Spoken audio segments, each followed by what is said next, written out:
Né dans une famille d'agriculteurs, Agide Finardi n'adopte pas l'ambition de son père qui est qu'il devienne vétérinaire parce qu'il est passionné de construction mécanique. À l'âge de 20 ans, il conçoit une voiture et lance une petite entreprise, l'Industria Automobilistica Microvettura. Microvettura, c'est-à-dire voiturette, qu'il appellera Rondine. Dès 1946, il expose ses voitures à la Grande Foire de Milan. Les commandes affluent de pays aussi variés que l'Angleterre, l'Inde, le Liban, l'Argentine, d'où lui viennent 1000 commandes à livrer en un an. Donc vous voyez qu'il est en avance sur son temps. L'avenir s'ouvre devant lui. Mais il a besoin de financement. Et une mésentente surgit avec son père. Résultat, il quitte la Lombardie et il essaye de faire produire ses voitures à Bolzano, dans le sud du Tyrol, par des sociétés qui ont le vent en poupe, comme le futur groupe Viberti, qui est très gros encore aujourd'hui. Mais il n'y a rien eu à faire, ce fut l'échec. Comment notre homme connaîtra-t-il le Padre Pio? Cher ami fidèle du Padre Pio, bonjour, mon nom est Jean Goyard et vous assistez au programme Sur les pas du Padre Pio. Aujourd'hui, de constructeur automobile à fils spirituel du Padre Pio, ou bien savoir tout perdre et repartir de zéro.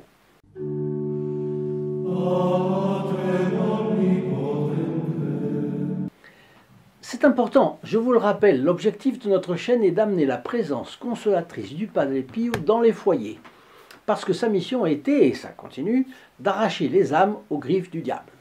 Alors, pour recevoir gratuitement les photographies du Padre Pio, ou bien le calendrier 2023 sous le parrainage du Padre Pio, pour vous ou pour un de vos proches, il vous suffit de téléphoner au 08 05 36 08 47.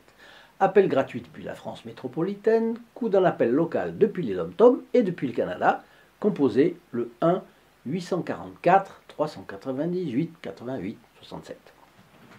Alors Agide Finardi a vendu 2 voitures à une famille de Foggia, qui n'en a finalement payé qu'une. Donc il va aller récupérer la deuxième sur place. Et comme il rentrera en voiture, il prend le train avec un cousin.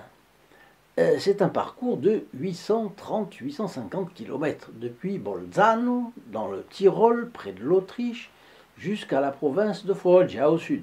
Un trajet par le train en 1949, c'est long comme un jour sans pain. Il n'y a rien à faire qu'à discuter. On fait connaissance, on parle, surtout en Italie. Et Foggia, c'est justement le chef-lieu de la province où se trouve San Giovanni Rotondo. Agide et son cousin ont dans leur compartiment 3 filles spirituelles du Padre Pio, parties en pèlerinage pour rendre visite à ce dernier. Et elles n'ont pas leur langue dans leur poche. Elles parlent avec une telle conviction et racontent à son sujet des choses si merveilleuses qu'il ressent une grande envie de connaître ce capucin. Remarquez une chose, elles parlent avec conviction. Et nous, est-ce que nous partageons avec conviction, soit par la parole, soit par nos clics? C'est une question que nous devons nous poser. Si nous avons la conviction, nous devons la transmettre. Voilà, c'est comme ça. La foi qui n'agit point, est-ce une foi sincère? Alors ses parents étaient tous les deux malades de cancer. Et lui était marié depuis 4 ans, il n'arrivait pas à avoir d'enfant. Et en plus, il avait eu un accident de voiture et avait quasiment perdu la vision de l'œil gauche. Ces malheurs font qu'il pense que si ce capucin pouvait prier à ses intentions, il s'en trouverait peut-être bien mieux.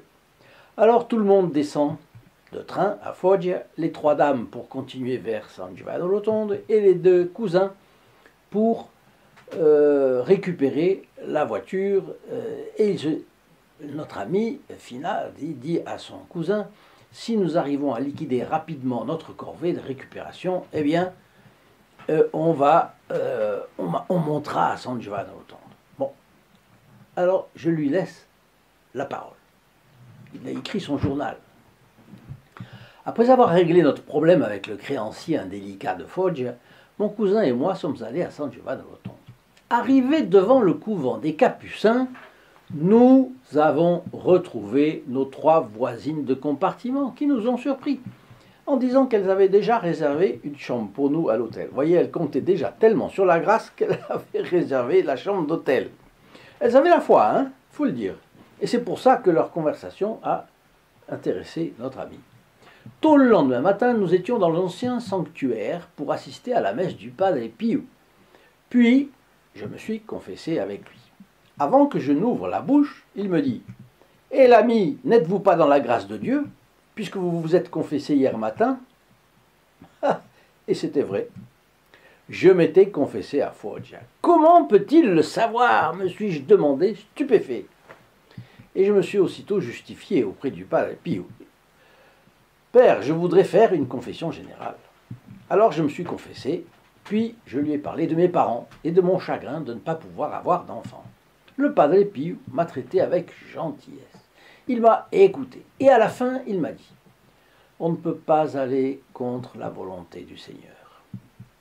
Votre mère vivra encore quelques mois. Votre père, quelques années. Et vous aurez un fils que vous appellerez Pio. Et vous recommencerez tout votre travail à zéro. » Je me suis levé pour partir.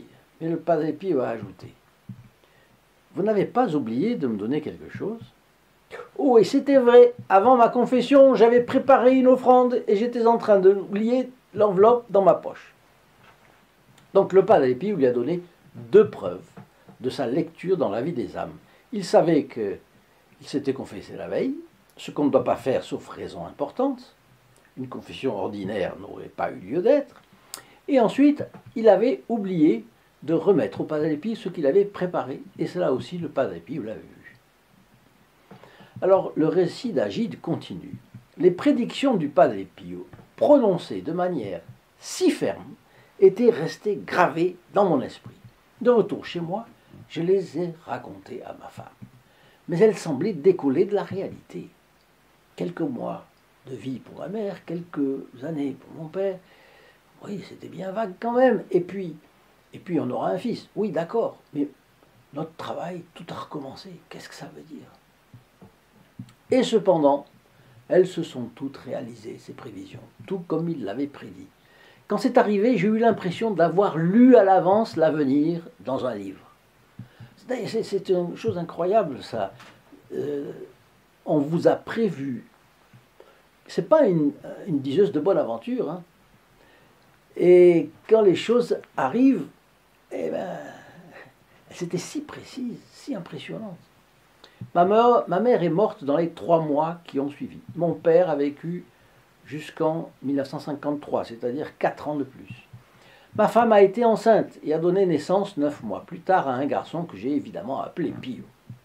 Après le décès de ma mère, j'ai été obligé de déménager en raison de difficultés familiales, de fermer l'entreprise automobile. Et le seul travail que j'ai trouvé a été celui de tourneur pour le compte de la société d'automobile Lancia à Merano, à la frontière de l'Autriche.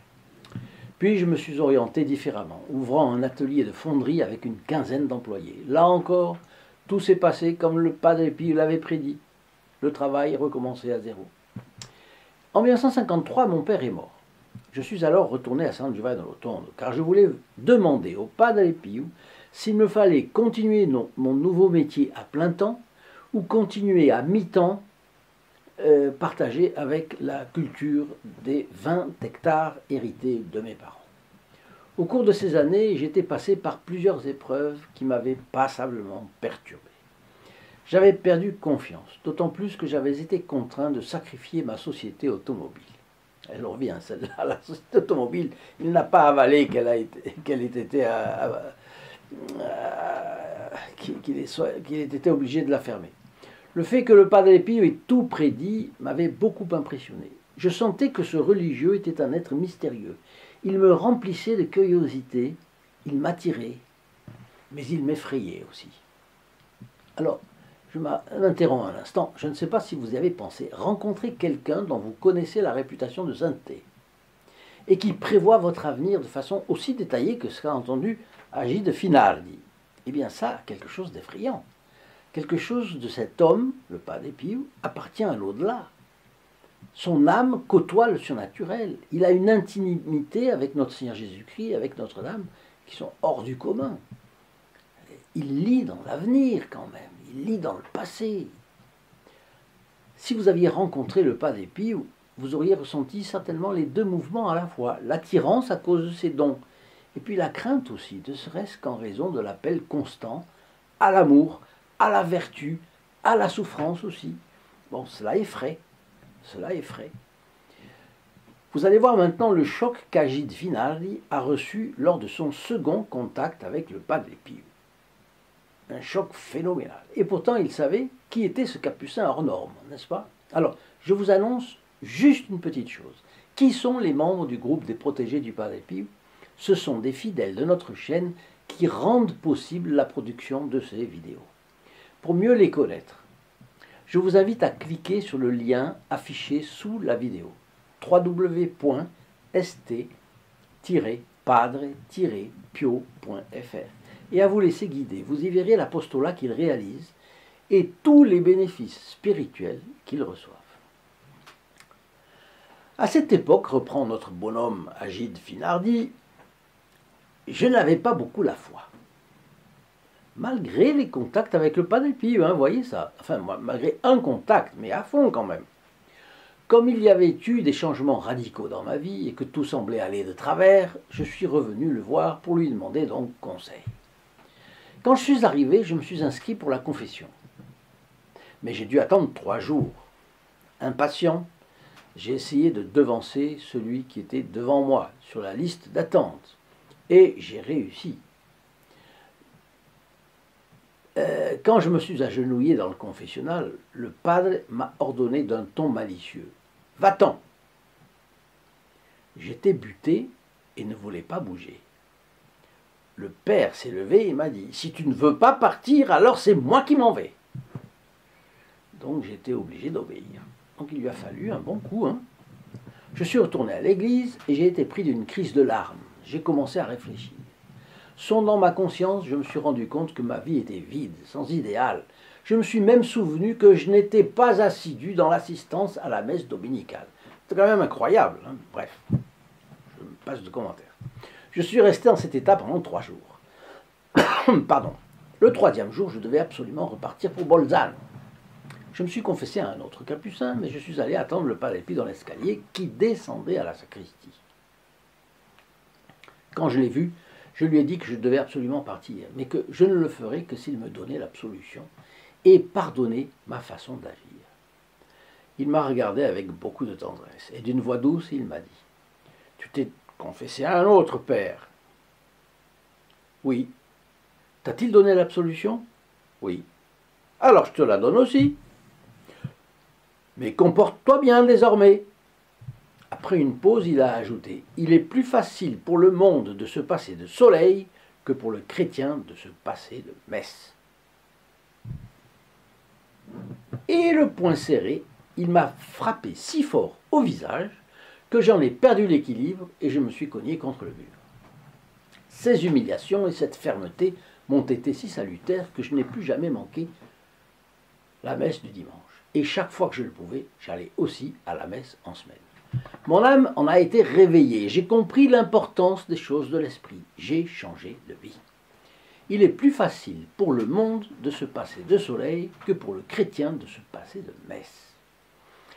Eh bien, quand vous partagez une vidéo, non seulement vous entrez dans les intentions de la messe du vendredi à midi, mais les personnes qui la reçoivent par ce moyen entrent aussi dans les intentions de cette messe. Donc vous voyez comme vous avez un énorme intérêt de partager ces vidéos, parce que vous en profitez, vous profitez des mérites de la messe du vendredi à midi, et les personnes auxquelles vous partagez en profitent aussi.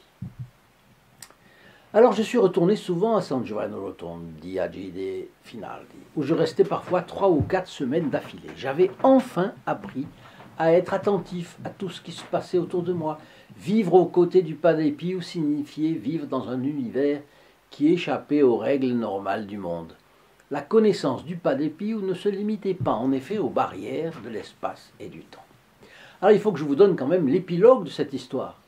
6 ans plus tard, le Padre Pio a fait appel à Agide Finaldi. Un nouveau sanctuaire plus vaste était en construction à San Giovanni Rotondo et nécessitait de nombreux travaux en métal.